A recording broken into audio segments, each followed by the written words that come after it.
Welcome to GamesBeat Rewind. This week we'll be going over the best games of the year through a variety of categories. Today, it's the non-awards. This is GamesBeat's chance to talk about the games and the things that happened that don't necessarily fit into other categories. Joining us today is myself, Jeffrey Grubb, GamesBeat Managing Editor, Jason Wilson, GamesBeat's Reviews Editor, Mike Minotti, GamesBeat's Writer and Reporter, Stephanie Chan, and GamesBeat's PC Gaming Guest Post Editor, Rowan Kaiser. We're going to be with you all week, so be sure to check in every day for a new podcast and check GamesBeat.com for write-ups and more looking back at 2017.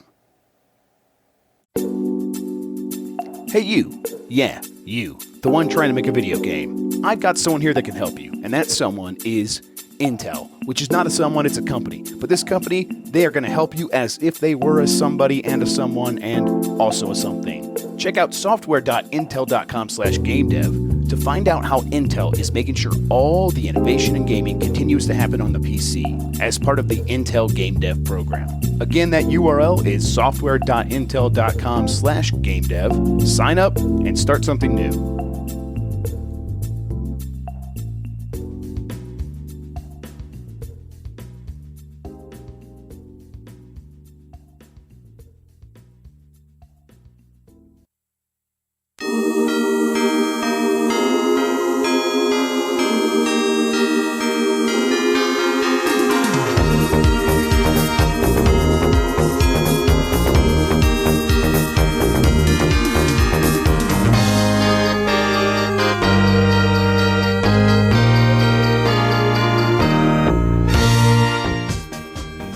GamesBeat Decides podcast for the end of the year. We're doing the Game of Year, a wrap-up, GamesBeat Rewind. I'm here with most of the crew.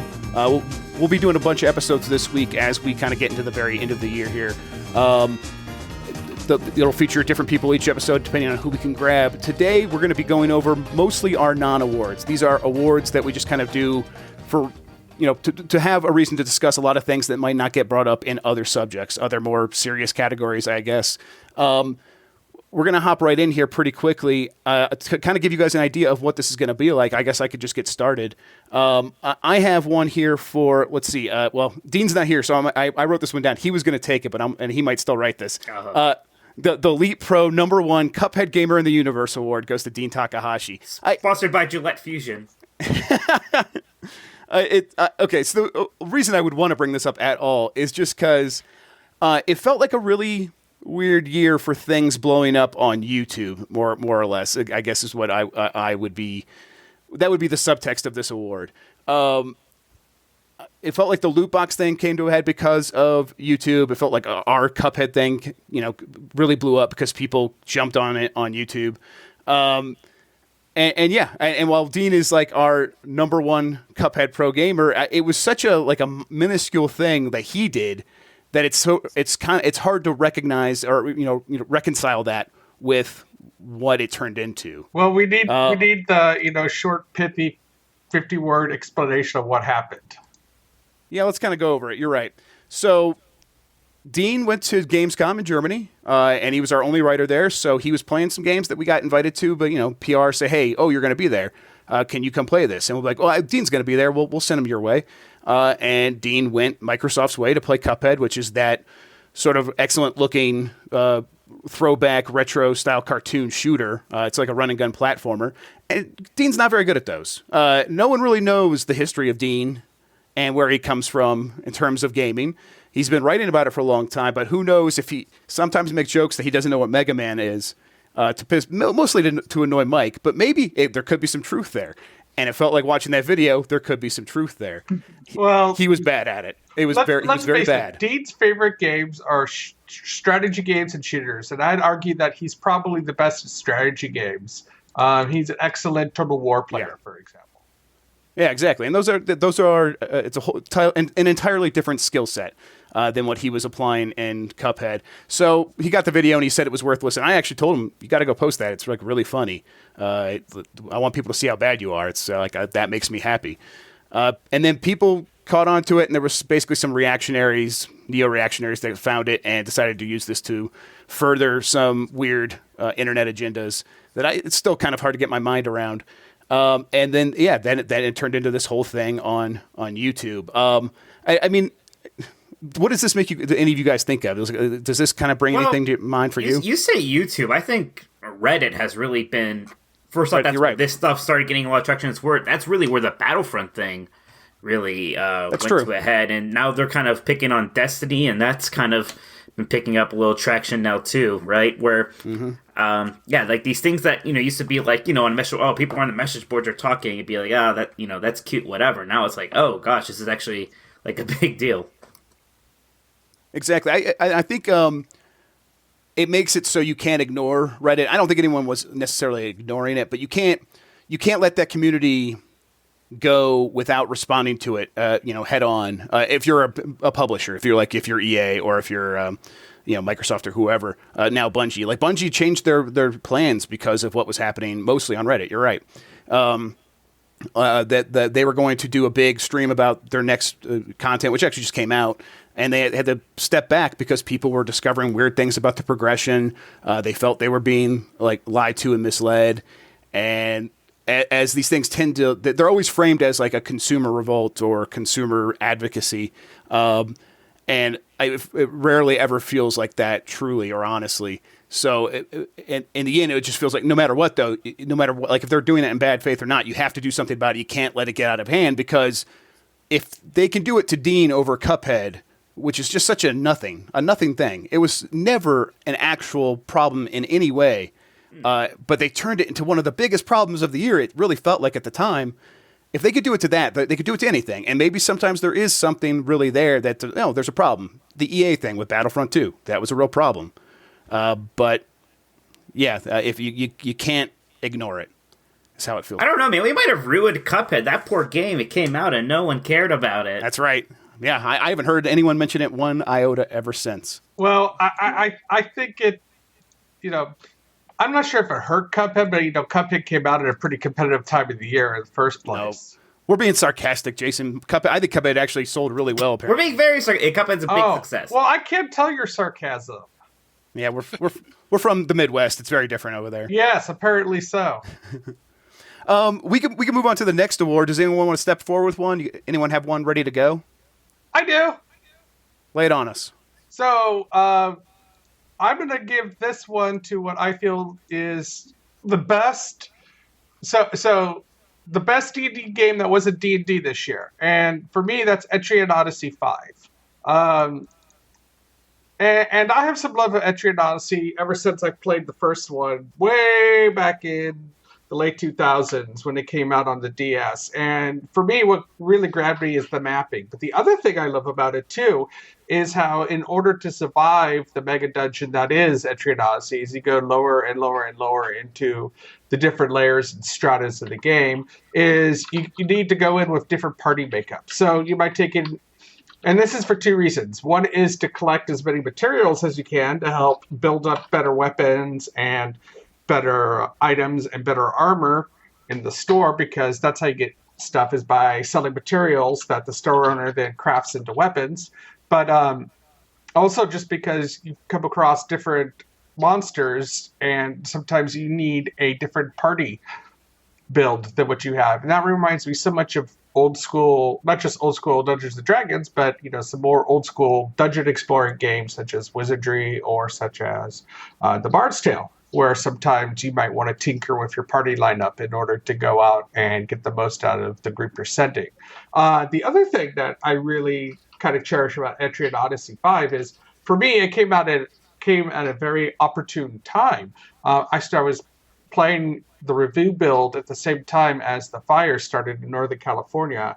Now, I was 75 miles away from those fires, but my mother and my brother were right in the middle of it. In fact, my mother's house, if it wasn't for the school across the street with its big empty field, the fire would have burned it, probably burned through her part of the neighborhood too, but it didn't. She was spared.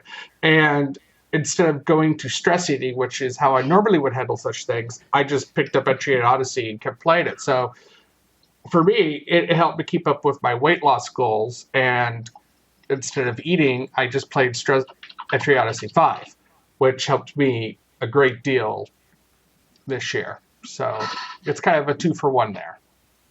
It feels like you could say like the best D&D game. It's not D&D. It's like most games are D&D games, though. It feels like these days because so much is taken.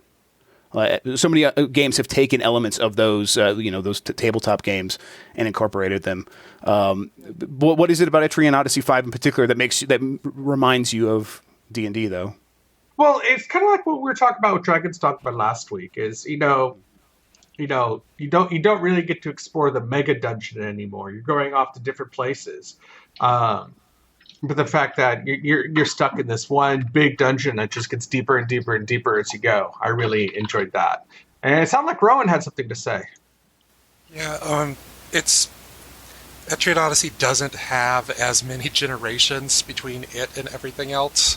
It basically goes D&D to Wizardry to Etrian Odyssey, whereas everything else is like 6-7 generations of figuring out how to do things. So it's very much a throwback feel, but it's I haven't played 5. I played 3 and 4.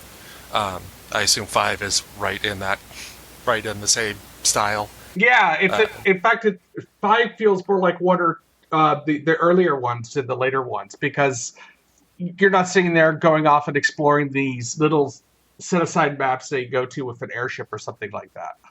Oh, that probably sounds better even. Yeah, it does.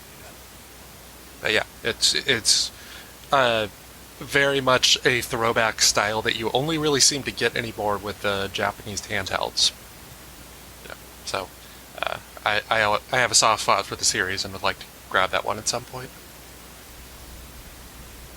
We could probably move on to the next award real quick before we do. You played that on 3DS. Do you want the next one on Switch? Well, you couldn't do it on Switch. Yeah, because it has to, like, they do use the both screens. I remember because you use both screens of 3DS to make your own map with the pen. So it's either at a point where it continues on the 3DS as the 3DS goes into 2018, 2019, which kind of astounds me if it goes into 2019, or they come up with some way to do it on the Switch. They're going to come up with some way, because I think the future for a lot of these franchises on the Switch, not the 3DS. Yeah. I think they know that. They'll figure something out. Yeah, and I just not sure what that looks like. They will have to evolve it, I'm sure. I bet that's the real answer. Is they'll maybe do something a little bit different. But here's the other thing too. There's nothing wrong with a franchise that's had its time, going off into the dust. Mm-hmm. No, you're absolutely right. But if it's, I don't know if it's so successful, or at least it seems like it has a dedicated audience, I would imagine. Yeah, it is where once it gets up to 5, I kind of just assume they're going to keep going. Good point. All right, let's go to another one here. Stephanie, do you have one? Yes. I'm giving the award to the most extra villain this year to Stefano Valentini from The Evil Within 2. Now, he was very real extra. quick though, do you want to define extra for Jason? It's just a lot. Yeah, I have no idea what that means, and something tells me it's going to be something Tumblr related. It's just his Hot Topic hair, and his clothes and his art. A lot of anime villains would be extra, Jason. Is the extra villain Sephiroth? That might be the extra villain, actually. All right. Does that help, Jason? That helps me tremendously. That helps me tremendously. You kids, god damn it. With our sarcasms and our hot topics. My 7-year-old walked by a hot topic and wanted to go inside. He should. They got fun, geeky stuff. That story is genetically engineered to attract 7-year-olds, I think. The first time I saw a Hot Topic, I was 14. They had a Metroid shirt, and it was the first time I ever saw a video game shirt. Now it's very normal. I used to go there for my Jonan Vasquez comics, like the Invader Zim plushies, and also the Noodle Boy comics. We need to have the best. Yeah. What's the best Hot Topic game of the year? Is that Nier Automata? Is Nier Automata the Hot Topic game of the year? Yeah, because you're basically playing... I got to hijack Stephanie's. Sorry. No, that's a good point. It brings up another topic. I mean, if you basically play as a anime pillow doll in that game, so yeah, that is your character. The entire game is one of those pillow things you sleep with. So yeah, absolutely. I think Bendy and the Ink Machine wins Hot Topic Game of the Year because all the kids love that, and it's just a huge cash grab. And like, I think they're actually making paraphernalia to put in Hot Topic for that game, even though it's, I think, only like 3 or 4 chapters have come out so far. What are you even talking about? The chat got really quiet. Yeah, what is that game? I have no idea. Yeah, I never heard of this. I don't know what you're talking about. Okay, good. I don't feel so Patreon. bad.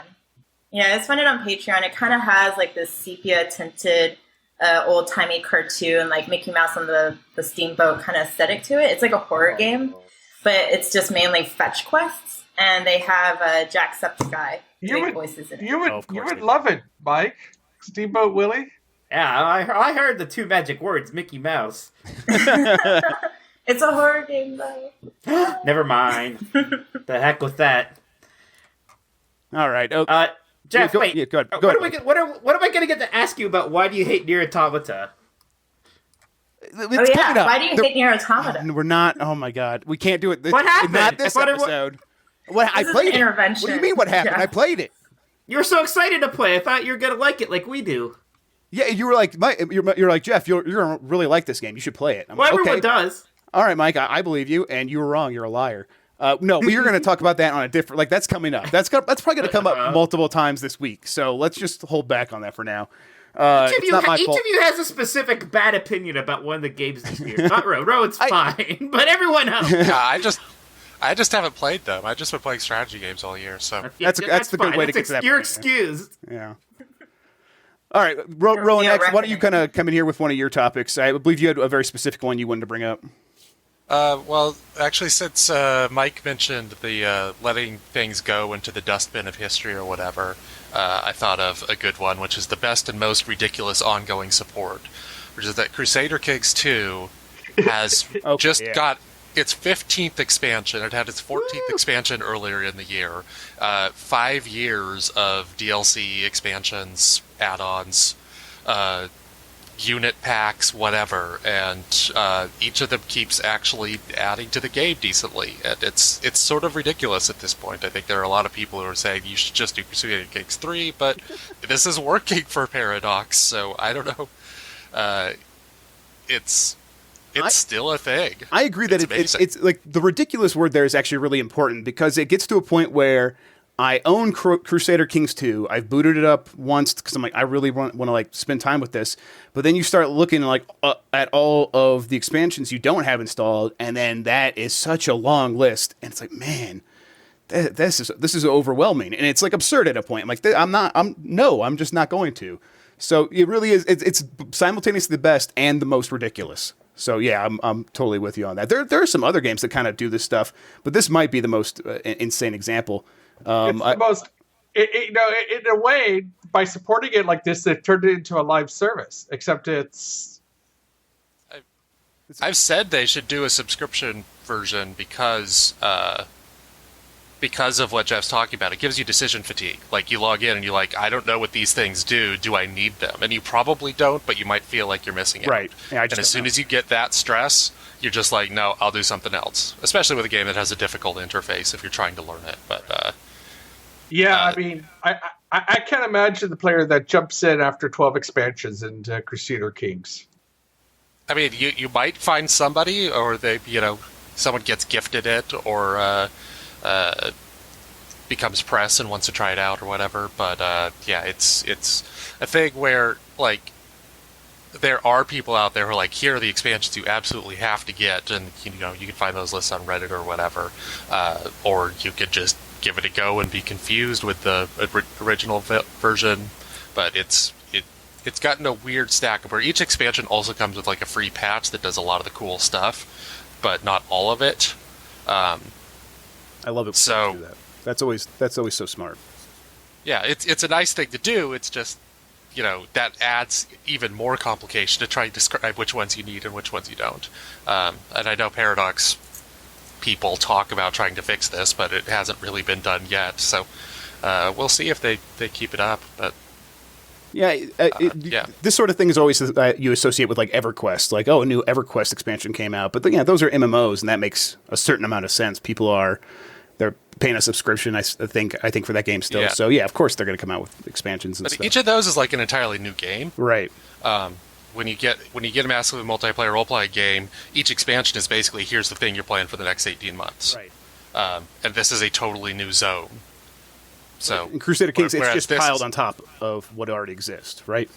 Yeah, like the two this year were, there was a small one called Jade Dragon, which basically adds China not as a part of the map, but as like something influencing the eastern part of the map. And then there was one called Monks and Mystics, which basically adds a bunch of demon worshippers and secret societies and magic weapons and crazy stuff like that. That's the bigger one. But yeah, it basically adds a whole new role-playing thing to it. It doesn't change the map or anything. It just says, okay, now you can worship Satan. Yay! Yay!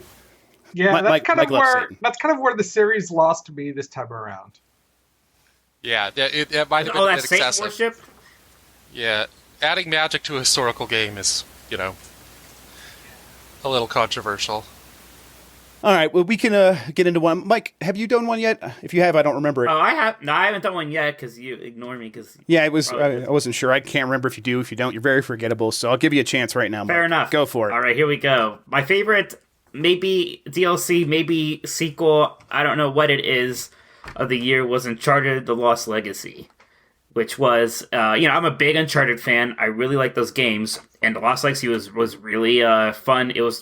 It did a good job of kind of like mixing things up just the right amount where it was still Uncharted, but you had the different characters. You had Chloe and Nadine, these two kind of females kind of going at it together as opposed to Nathan Drake. And you also had like this one section of the game that was like testing out more of an open world design with the Uncharted formula, and that kind of worked out cool. Again, just because it was a little bit different and fresh. And it really was surprising just how big the game was. I mean, it wasn't quite the size of a full Uncharted game, but it wasn't that far off either. But it is weird because like it's weird status of not really being a sequel. Plus, like that whole thing where Uncharted 4 had all this closure. So it's like you play it and you're like, yes, Uncharted's done, but that's okay. It went on top, and it was like, oh wait, no, there's still a little bit more right here. And you like it, but there is something strange about it in a way. I think that's strange. I felt that strangeness from fans who were like not sure whether or not to be excited for the game. And Sony tried to build it up like, hey, we got a new Uncharted this holiday. That's what's coming out. And then people would turn around immediately and be like, Sony has no games coming out this holiday. Right, yeah, that's its whole status was kind of, and it was great. That's the weird thing. There's definitely nothing wrong with the game. It was super good, but it did seem to get like a little. I think because their plans for it were less ambitious at first, right? Like if you got the season pass, which I forget how much it cost, but it was less than what the Lost Legacy ended up costing. It was you got yourself a deal. Like this was supposed to kind of just be fun little DLC for it, and kind of like just sort of spun into a more standalone, bigger thing. Yeah, there's not a lot of other examples of something like that, I think. And I wonder if that Wolfenstein maybe, but even that, like the Old Blood, I guess there's some things like that. It is always weird when you have these the idea of standalone expansion is funny because a standalone expansion is just a game, right? Exactly. I wonder if that's going to just go away. I wonder if they'll try to do something more like, because it really is just semantics at that point. Because Far Cry, Blood Dragon or whatever, Blood Dragon. Yeah, I mean that was exactly the same thing, right? But they Dishonored 2, Death of the Outsider, right? And they called that one a standalone expansion, though, right? I can't remember, right? Yeah. So it's like sometimes they call it that, sometimes they don't, and I wonder if like if they see more of a return on investment or something, if they call it a standalone expansion, or if they just actually push it out as something like Far Cry Blood Dragon. We're like, oh no, this is just like its own thing. Well, it might also be that this is how companies are like reusing their engines instead of trying to make every new game the biggest, baddest new thing, which has done some pretty serious damage to basically the idea of, games being a short, little, easily consumable thing. So if companies might be doing this more as a way to get more bang out of all the tech work that they have put into these engines. I think that's absolutely right. They making games is so expensive that you can't just make that one $60 sale. You got to find a way to get a little bit more out of it. And this seems to be a thing that people respond really well to. I think most fans of these games come away saying, "Oh, I want more. Maybe story DLC, maybe I don't know." But if you kind of make it a standalone thing where anyone could jump into the small thing, I don't know. To me, it makes it feel more important. Which is I don't get why Uncharted actually didn't attract as much attention. I mean, it's hard. I think it's still it's hard to see that by numbers. I don't know. I think it was successful, but just it seems like in terms of buzz, that's what I mean. Yeah, it kind of came and went, but yeah, it's hard to say. Dragon was awesome. That whole series peaked there very early. Yeah, I definitely wish they would do some more stuff with that. But I mean, what they ended up doing is Far Cry Primal, and I think they just took the same idea and made it even bigger and made its whole. Yeah, Far Cry Primal wasn't nearly as good. Yeah, I mean it's the same map. I mean the same map as like Far Cry 4 or whatever. So yeah, it's not I don't know. It was definitely the same idea as Far Cry Blood Dragon, but it wasn't tiny. It wasn't positioned that way. They sold it as an entirely new sequel. So, but okay, we were talking about how the companies are trying to figure out ways to make money from these games that they're making, and they're spending a lot of money on. Rowan, I think you have a topic that might touch on this in a little bit of at least in terms of single player, and I'd like you to kind of take it away from there. I actually have not fully done that one. That one's scheduled for something else. Okay, yeah, no problem. I want that for worst idea, and we're trying to do good. Okay, so yeah, you're gonna make that a trend. That's fair. Okay, that's a good point. All right, yeah. Fair enough. Although these non-awards don't necessarily have to be positive, they can be negative. I could think here. I want to give Anthony best or the worst opinion of 2017 for not liking Zelda Breath of the Wild, but pick on him while he's not here. Now, why would you give him the worst opinion for that? Because he's not the only detractor. Well, of course, he's not literally the only one, Jason. It's him and Willie Clark. There's two. Yeah, great. Well, we'll get them both on, and you can get them both at the same time. Yeah, don't pick on poor Anthony. Oh, I'll pick on... Oh, he brought it upon himself. Yeah, Anthony can handle himself here. And he revels in hating it, too, by the way. He loves it. Wait, who loves it? I'm sorry, I didn't catch that. Anthony does. He revels. Oh yeah, well, yeah. Oh, totally. Yes, yeah. He loves being hated for his opinion, for sure. But an example of a negative one that we can talk about, like the how did you screw that up award going to Electronic Arts for Star Wars Battlefront 2. I don't know like how this happens. I guess I do at this point kind of get it, but you have this huge franchise that everyone says can't lose. You've already released the first game as sort of the foundation to kind of get the developers working on these games revved up and used to the idea, now they have more runway to work with those same skill set that had already built up. So usually what we see happen is these sequels come out and they do so much better. Assassin's Creed 2 or something along those lines. And I guess one of the ways you could screw it up is to make everyone on Earth mad at you for the way that you built your game.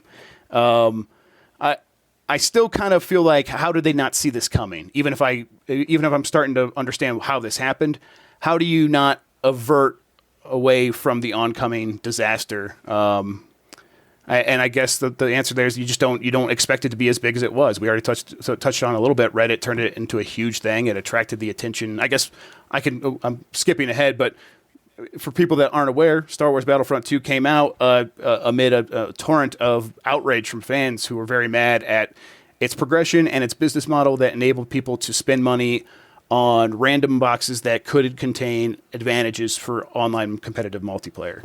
That got the attraction, or that attracted attention from lawmakers in Europe, some state lawmakers in Hawaii. People are starting to say, hey, this is gambling. We need to do something to regulate this. And it feels like at a point where it's like, okay, yeah, they've definitely soured people on Star Wars Battlefront 2. It probably won't have a too large of an effect on Star Wars as a whole, even if Disney was getting very upset with EA for doing whatever it was doing to cause this outrage. But it might be like at a point where it actually is ruining, quote unquote, this business model for other developers. It feels like this might go away. Yeah, it definitely seems like everybody was watching, right? I mean, you already are seeing people like we had the Game Awards, Bethesda kind of just like making videos straight up being like, no, single player games are good. See, guys, haha, we're the good guys here. Like, a lot of people are now going to tout the fact, like, our game doesn't have loot boxes because that's what you guys like, right? We're good guys. Pointing out for Bethesda, though, you got to remember that, Pete Hines and his crew are very savvy communicators, have been doing this for a very long time. They know how to message. That's the thing. EA, maybe they're not savvy communicators, but they've been in this game, this whole, publishing AAA games thing and having to deal with online communities long enough that they should know a little bit better to at least be able to launch their biggest game of the year and not have it be an absolute shit show. Well, remember that their big moneymaker is FIFA Ultimate Team, which is basically give us your money to gamble, like, over and over. And that just prints money. It's nothing but, like, $1 billion in straight-up profit. I guess the naivety comes from expecting people, like, who are just kind of like Star Wars fans to just be able to accept that model. Yeah. Especially when they don't even expect all FIFA fans to accept that model, because it's a specific mode inside FIFA. And it's not... Yeah, and I think people were complaining about, like, what the next... Was there an MMA game coming out from EA that's doing something like... Yeah, and like the people were complaining, but didn't get as much traction because it is the same thing where that stuff does have its own mode. If there was 2 Battlefront modes and one of them was this is where your pay to win stuff actually matters, it would be one thing. But it was all just in the same thing. Yeah, I think there's ways for them to pull this off. Maybe to have pay to win microtransactions. I'm never going to engage with that. That's not for me. I've been surprised as I've looked into this to see that there are people who fully understand what they're doing in FIFA and like it because of that. I just assume people are like, I can't help myself with this mode. It's like addictive. My friends are playing, so I want to keep playing. Or at least people that realize how they are approaching this sort of thing where they're spending money for a chance to win. But no, there's people that are totally into that model. It does something for them. I get it. To a certain point, it happened to me a little bit with PUBG. So I get it. But PUBG was all cosmetic, correct? Yeah. But I mean, I get the idea of chasing something down, and I mean, the thing there is that like you can actually then take those items and then sell them on the Steam store, so they almost have actual monetary value, even though you can't, extract that cash and use it on other stuff. It just works on the Steam store. So that makes it almost even more like gambling. It feels almost exactly like that. But at the same time, I was earning stuff while I was playing, so it kind of felt like, that kind of gives more meaning to what I'm playing. The point is, go ahead. The gambling thing and the cosmetic things are somewhat different. A lot of the big gamer outrage is about whether something is cosmetic or whether it actually helps you. And I can understand getting mad at that, but I still feel like you can get that gambling urge even in something like Overwatch, where everything is valueless and has no... Well, that's what I was... Yeah, I was absolutely getting that urge in cosmetics only PUBG. Absolutely. Yeah, it's a real thing. Right.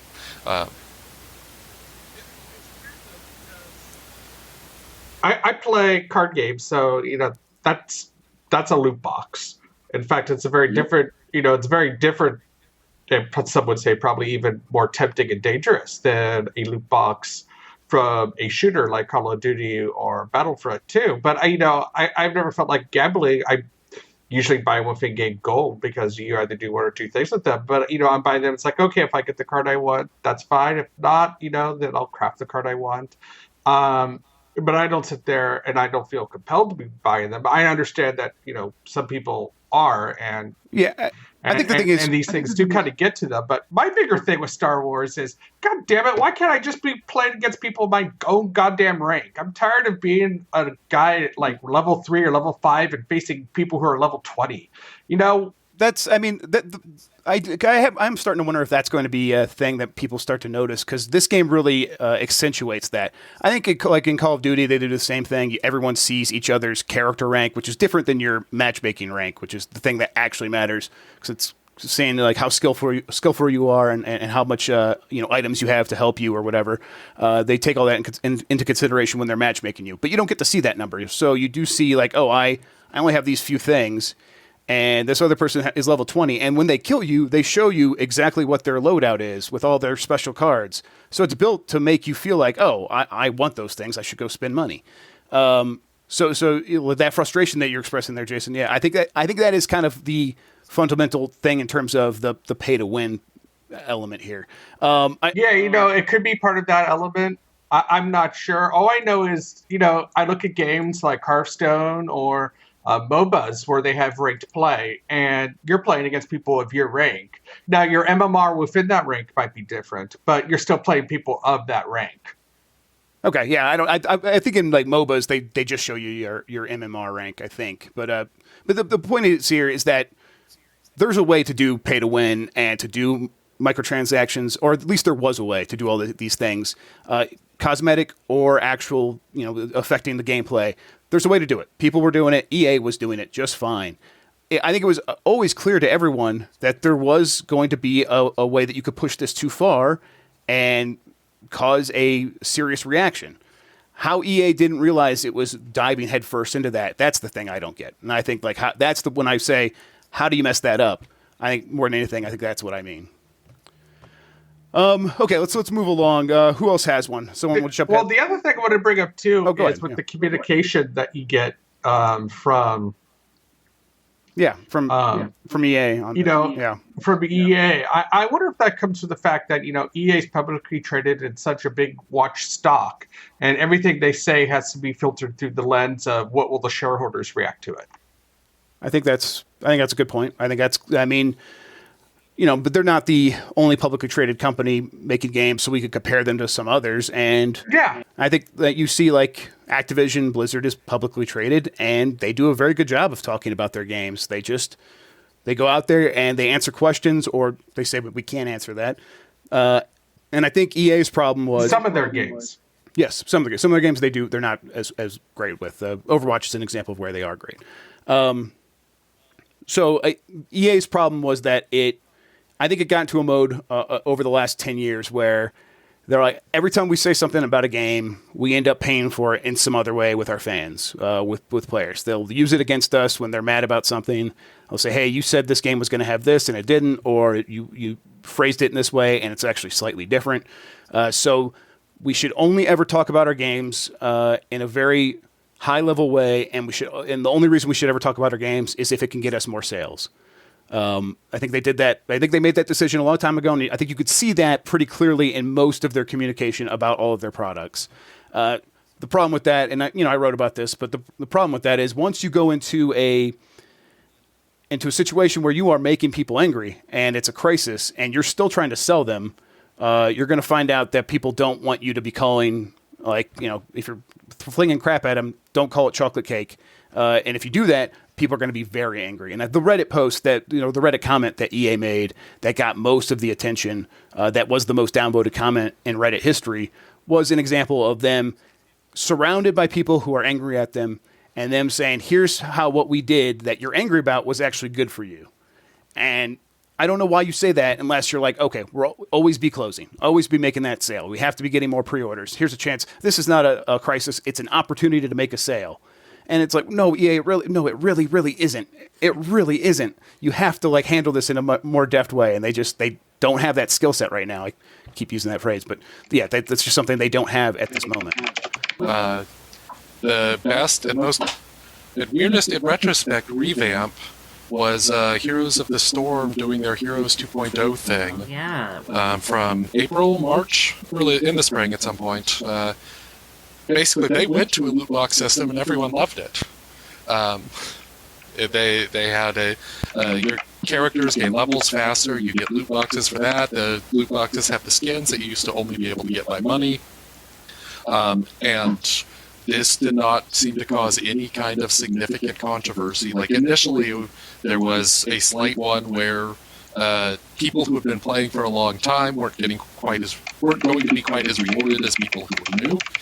So Blizzard added more initial, you've been playing a while, loot boxes, and everyone got to be showered with gifts when they logged in that first time, which was pretty neat. And I think it ended up being not controversial for two key reasons. The first is that Heroes of the Storm's cosmetic stuff those things were pretty expensive. They were usually $10 and $5 on sale, and then the opportunity to get that for free when you could just could have just blown like $60 on something in a month, that was pretty nice. The second big thing is that every time you get a loot box in Heroes of the Storm, you have the opportunity to re-roll it for in-game currency that you basically just earn by playing. And so when you have that like feeling of agency over what's in those things, you can say this one totally sucked and was a waste of my time. But let's see if it's a little less of a waste of my time when I, spend 250 gold. And that tends to make it work really nicely. I'm not sure exactly why. That might actually make it worse for gambling. Right. But it's not something I have a problem with in the way that I have a problem with most other loot box games. I think Rocket League does a lot of similar stuff, which is why, even though I haven't played Rocket League a ton since, even since the Switch version came out, not since last year, mostly. I believe they use keys, which is a thing that people hate. So you get the loot box, and you own the loot box, but to unlock it, you have to buy the key, which is, you could tell it's total loss aversion. You hate the idea of owning something that you can't actually have. It's a total psychiatric trick. But people mostly don't complain about the loot box system in Rocket League, I think, because they give you these options to say, oh, if you get enough of the crap you don't like on this one tier, you could trade it in and go up to the next tier and get something from there. And I think it gives people a sense of, like, they are always building towards the thing they want, even when they are getting that crap. I think that's what helps. I think the other thing that helps for Rocket League too is I've jumped into it and played it a little bit more since it came out on Switch, is that you don't even have to deal with that. You just play the game as it is and it's fine. Yeah. And it's a lot of fun. Yeah. But I mean, Rowan pointed this out. Like, there is still something there where it's like, even when it's cosmetic, people are getting addicted to it, at least as far as we know. I think, just real quick on that point, I think I wouldn't be surprised if we find out in 10, 15 years that publishers have all of the information and all the data they need to know that this is a seriously destructive addiction that a lot of people have. We got to get to a point where it's like that information is either made public, they're forced to make that information public, or we get enough independent verification so we can figure out how to approach this in a realistic way. Is it bad if I don't have a whole lot of sympathy for people who are like throwing their money away on cosmetic loot boxes? Yeah, it's bad, Mike. Yeah, you're a bad person. Yeah, because some people could have a compulsion disorder or some other part of their makeup that can't, or they know it's a problem, but they can't stop because of it. I think the point... This happened to me with Overwatch, which I had to give up, because Overwatch does something that's really nasty, which has it all their good stuff time gated. So if you don't play for the 3 weeks of the event, you don't get the skin for your favorite character that you absolutely feel like you must have. So it wasn't a huge amount, and I was able to stop, but I would be spending like $20 to try to get skins when I would only play like 10, 13 matches during the event, which I was like, why am I doing this? Because I actually just want to get this shiny thing for a game that I might want to play more in the future. Why not just stop playing the game and then see how I feel when I actually do want to play it? But yeah, there are various mechanisms that they use, and for me, the nastiest one is time delays or time gates, or however you want to say it. And I think that a lot of this is not necessarily secret. Like, I'm sure you could go to a list of GDC talks or whatever and find how to hook and keep your whales for all kinds of mobile games, and there's no reason that those exact psychological tricks wouldn't be something that major publishers would know about. Oh yeah, they know they want to find the people who are going to spend $10,000, and whether you're actually doing that because you think that those people really love your game, or because those people just have a lot of money and no willpower, I'm not going to trust the major publishers with that. Right. Making that sort of ethical decision. I think the disconnect between where Rowan's at and where Mike's at, though, is that we just don't have enough of the, I guess you would call them human interest stories, but I mean, the data that says this actually is happening on a level that is above people getting frustrated and annoyed that they're spending a little bit more money than they wish they were on a game. It does happen. There are people who have spoken about this. I just want to know if it's happening on like a societal level, like where it's like this is a thing that is destroying families. It's something that people are dealing with in the shadows because they're ashamed and they're not coming out, and that's why you don't hear about it. Or if it really is just like, if I wonder if it is possible that it's like, no, most people are like you, Rowan, or like me. I stopped playing Hearthstone once I saw like, oh, this treadmill goes on forever. This is an endless treadmill. Yeah. I have to get out now. And I'm like, I still enjoyed the time I spent with it. I did. I'm sure I spent like more than $200, maybe $300 on it. Okay. I had a good time with it. They did their tricks and it got me. I don't know if I necessarily resent that. Are most people like me, or is almost everyone like us? Or is it like 10% that can't control themselves and are destroying their lives in a really, serious way? I'm not going to say that's not happening. I really don't know. And I don't know. That would be the thing we have to figure out. And I think that's where we kind of go from here on that specific topic. Jason, is your family destroyed by Hearthstone? No, but sure. I buy packs with the expansion. That's it. Now, I wouldn't say my family isn't destroyed, but my wife is very disgruntled with the way that I buy ships for X-Wing. Exactly. Yeah. Yeah. I wonder if that's what it comes to for most of these things. She wishes I didn't buy as many, but at the same time, I really enjoy the game, and it's going to be something that I'll be playing with my kids for years. However, I spent a lot of money on those ships over the years. Let's see. We got, I think, a few more from a couple of us. Stephanie or Mike, either of you have one? I can go, sure. I guess the way I want to phrase this is my favorite game that no one else seems to remember or talk about or maybe even care about. Mega Man. Everyone cares about Mega Man, Jason. Obviously not that. No, Gravity Rush 2. And I felt very much the same way about the first Gravity Rush. Even the first Gravity Rush actually seemed like it got more attention than Gravity Rush 2 did. Maybe because it was like the novelty, like, wow, this game... Wait, you know what it is, Mike? Is that I think you already felt like you lost the fight with the first game with Gravity Rush. So the person that was talking about Gravity Rush 1, you, wasn't talking about Gravity Rush 2 this year because you're like, oh, people don't even care. I'm not even going to try. It's weird because I played it and I loved it. I know. Oh, yeah, I remember. This is great. It was bigger scale than the first one. It was on PlayStation 4. It looked really nice. It was very pretty. Incredible music. And I'm not quite sure what factor it is. It can't be that it's weebish. People like the sure. People love their Automata, and it's as weeb as it could get. People love Persona 5. Super weeb. I'm among them. I don't know if it's because the first game was on the Vita, and it was just that made it so inaccessible to the point where even a sequel is just not going to get talked about that much. Even though they did release the first one on PlayStation 4, but it was kind of a little late, maybe a little too late. So yeah, I just don't know what it is. And even when people do play the game, they just don't seem to quite get it as much as I do. To me, it's like the most incredible thing. Like, wow, an actual open world game where you can fly and manipulate gravity. This stuff is amazing. I don't like anything I ever play. And other people play it and they're like, yeah, but like this is the floating feels awkward sometimes. I'm like, does it? Okay. I had a hard time. I don't get that. I don't get that at all. Well, because you are a guy who plays platformers, and the games that I turn to aren't platformers. They're mostly RPGs or strategy games. Those are my go-tos. And then I might play some shooters that have very limited jumping after that. I'm not good with these action games. I've never been good with these action games. Okay, see, I get that, and I get why you don't like Gravity Rush 2. I still don't understand how it didn't find an audience among the people who do like, platformy.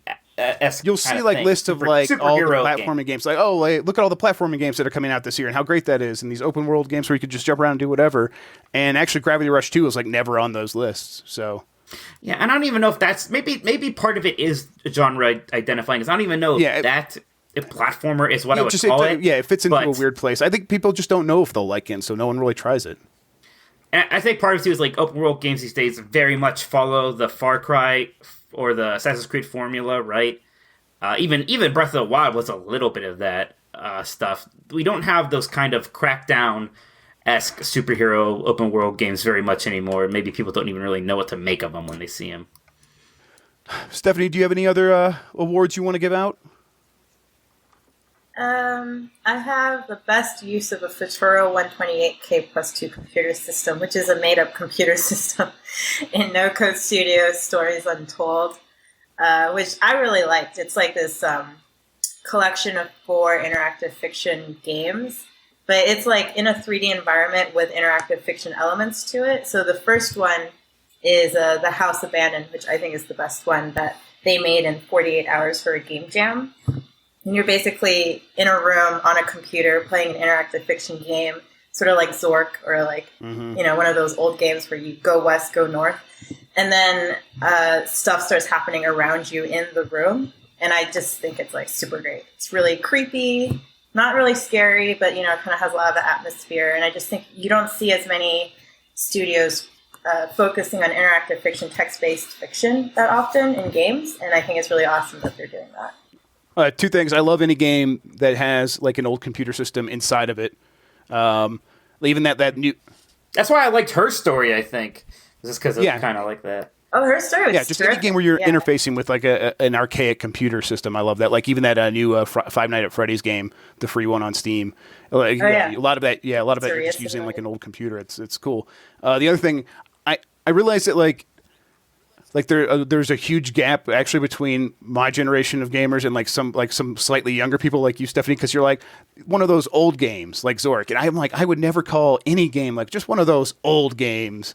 I'm like the retro. It's it's slightly older, but it's right there. I'm like no, just one of those old games. I'm like man, I'm getting old. Those old games like chess or Go. Yeah, exactly. It's in that category already. Yeah, something that a monk played in a monastery. Yeah, exactly. I'm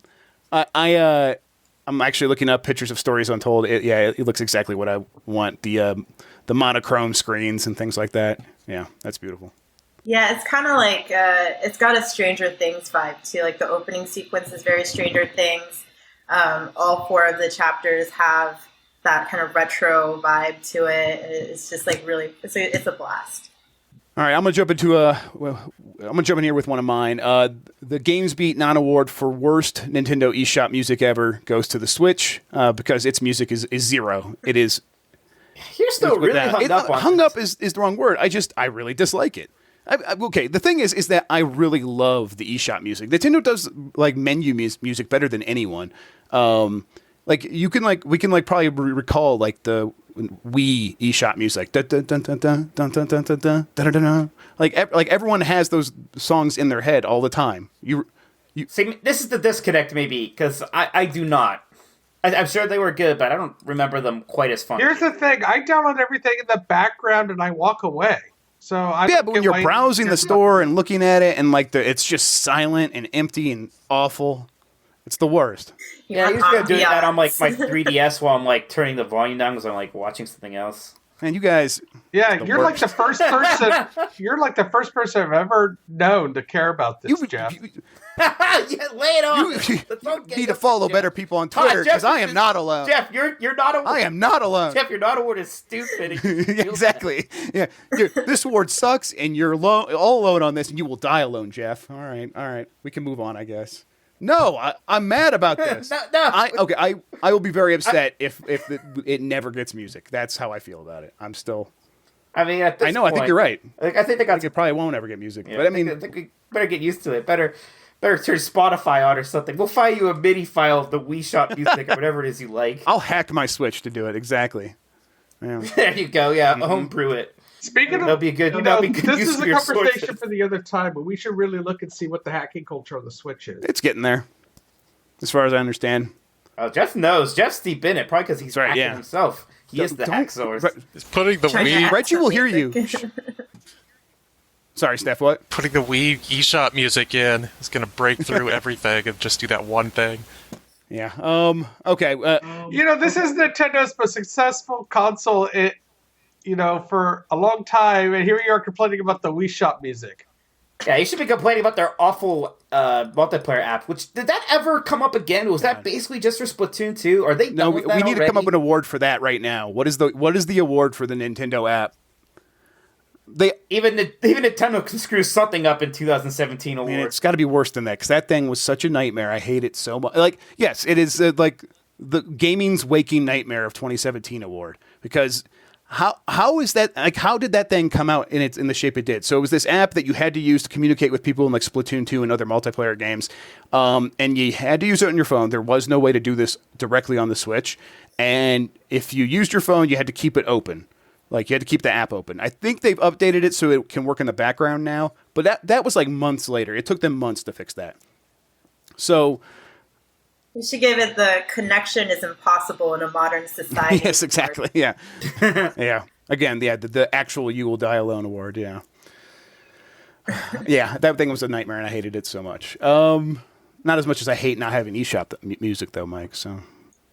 Yeah. Obviously. I think we got time for maybe one or two more. So, does anyone have one that they really want to get out there before we close things up?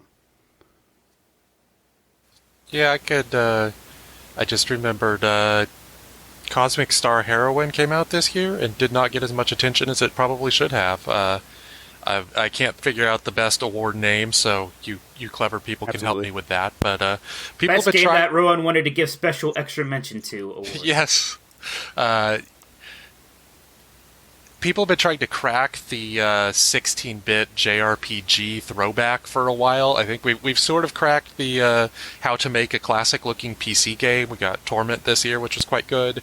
And we've got a bunch of those, Divinity Original Sin and Pillars of Eternity and Wasteland 2 and all those. Like, people are getting their old Western 90s RPGs, but they haven't really been getting their 90s JRPGs that, like, have the right tinge of the modern and the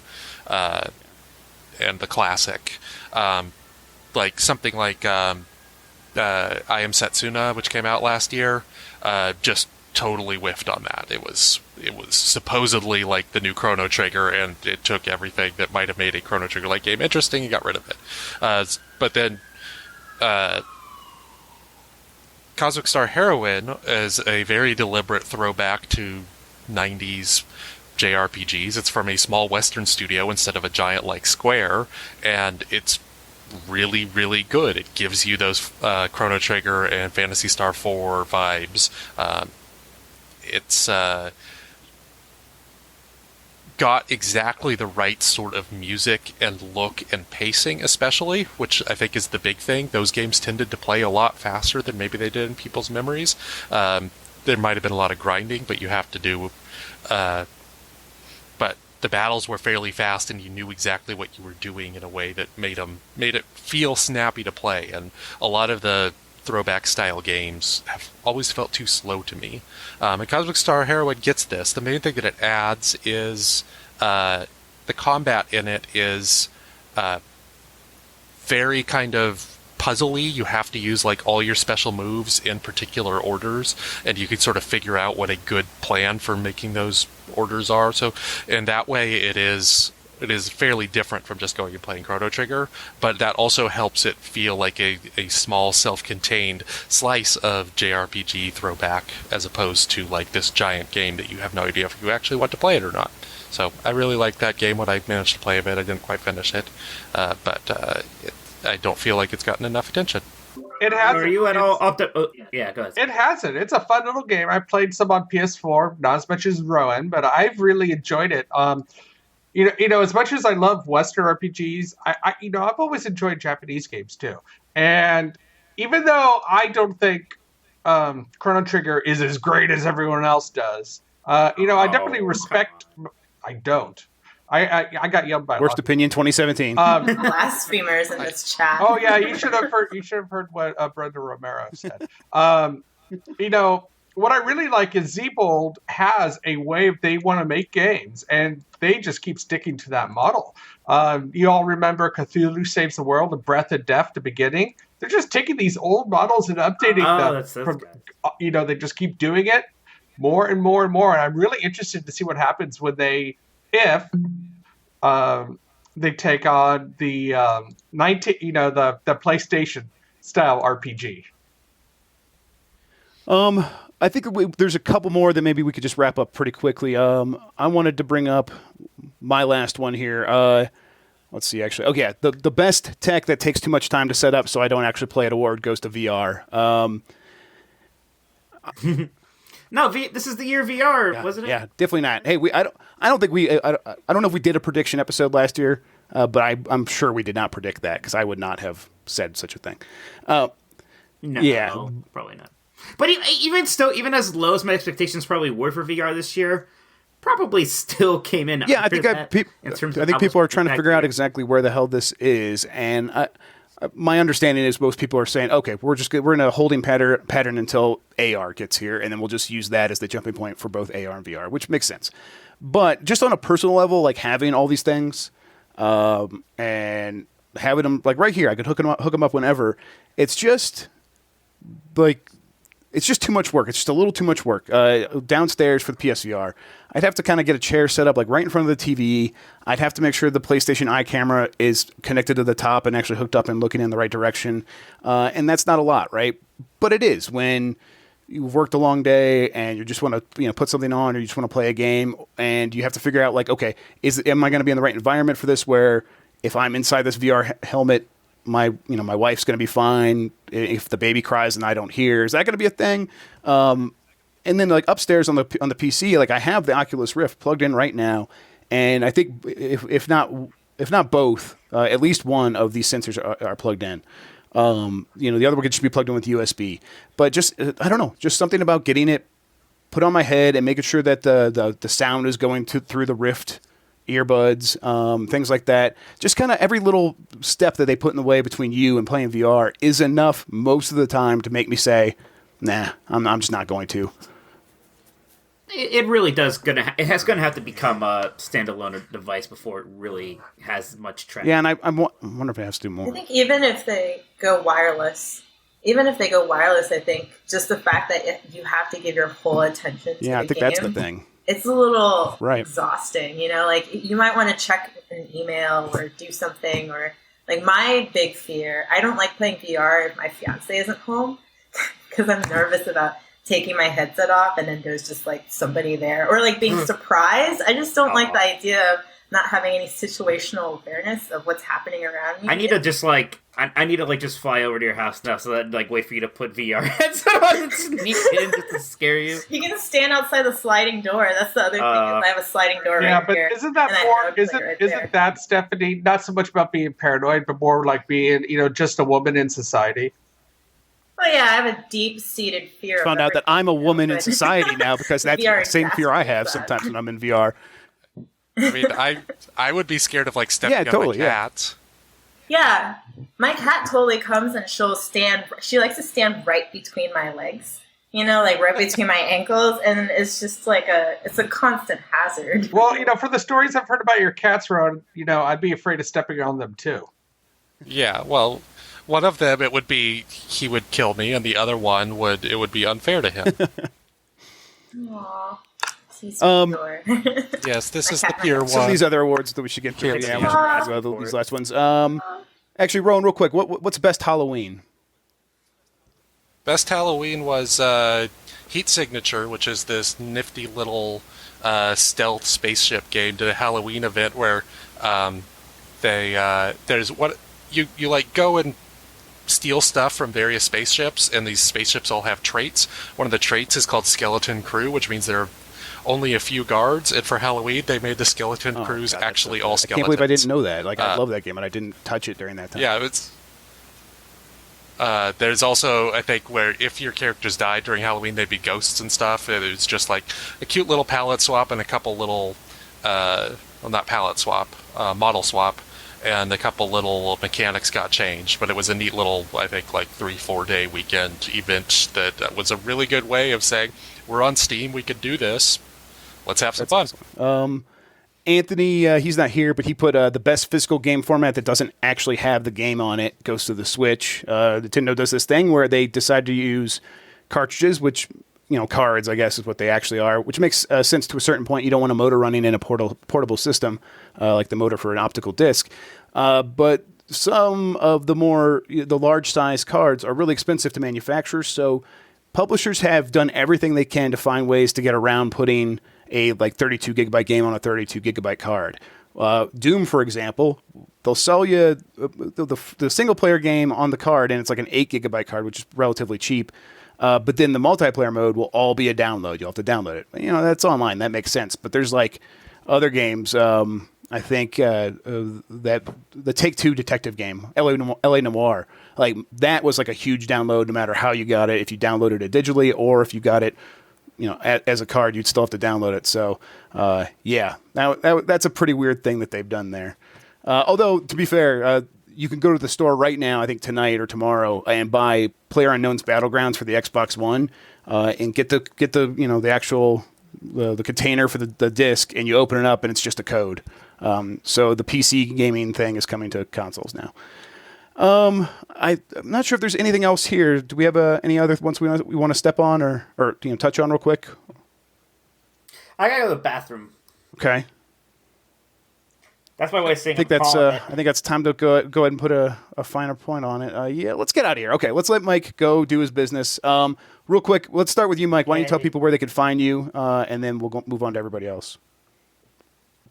You find me in Jeff's basement. Please help. I'm scared. Shut up. He won't let me out. He Get back in your hole, Mike. I am on Twitter as Tokoto. I also write for GamesBeat. Be sure to check me there. I also do the Exploding Barrel podcast every week with my brother. So check out ebpodcast.com for that. Jason? You're muted. Jason, you're muted. I am muted. That's what I get for trying to, do work. I'm Jason_Wilson on Twitter, all lowercase. And today you can see me talking with some folks about ranking all the rebel fighters from Star Wars, because somebody wrote a really bad take about it today. You'll have to do that. You'll have to repeat that same exact event the last week of December, because no one's going to hear this until then. Well, God damn it. Stephanie, how about you? Where can people find you? You can find me on Twitter at SweijuChan, which is SweijuChan. And I also write the Indie Beat column every Thursday, so make sure to check that out for some new games. I didn't plug my column. I have a new column. the Retro Beat every Tuesday. Or Wednesday. I write it on Tuesday. Yeah. Wednesday, Come Retro check it out. Beat. Come check for it on Tuesday. That's why you should have had a beer before you started, Mike. No, beer helps. And beer Rowan, helps. we haven't had you on before, so thanks for coming on, at least for the couple of Game of Year episodes. We should have you on some other weeks during the year. But why don't you tell everybody where they could find you? I am Rowan Kaiser, all one word on Twitter. And I have some Game of the Year things that I'm writing this week for GamesBeat. And I also podcast regularly at 3 Moves Ahead about strategy games. And I am Jeff Grubb. The best strategy game podcast on the internet. Find them on Patreon. I guess I haven't checked to see if you guys are still doing Patreon now that everything's happened. Okay. Yeah. Yeah, check There's out their a Patreon. Yeah, and support it because it's a really good podcast. I'm Jeff Grubb on Twitter, all one word. On YouTube, youtube.com/Jeffrey Grubb. Some game videos there. I just posted some PUBG gameplay from when I streamed it on Mixer today. We also are going to be doing PUBG Family Dinner. We'll be coming back, I think, maybe the last Friday, maybe the first Friday of next year is actually what I'm aiming for. That'll be at twitch.tv/Jeff Grubb, so follow me there. I think that's going to do it. So thank you, everyone. We're going to be back tomorrow with more Game of the Year awards. We'll be getting into the real topics then. For now, enjoy this and enjoy your holiday.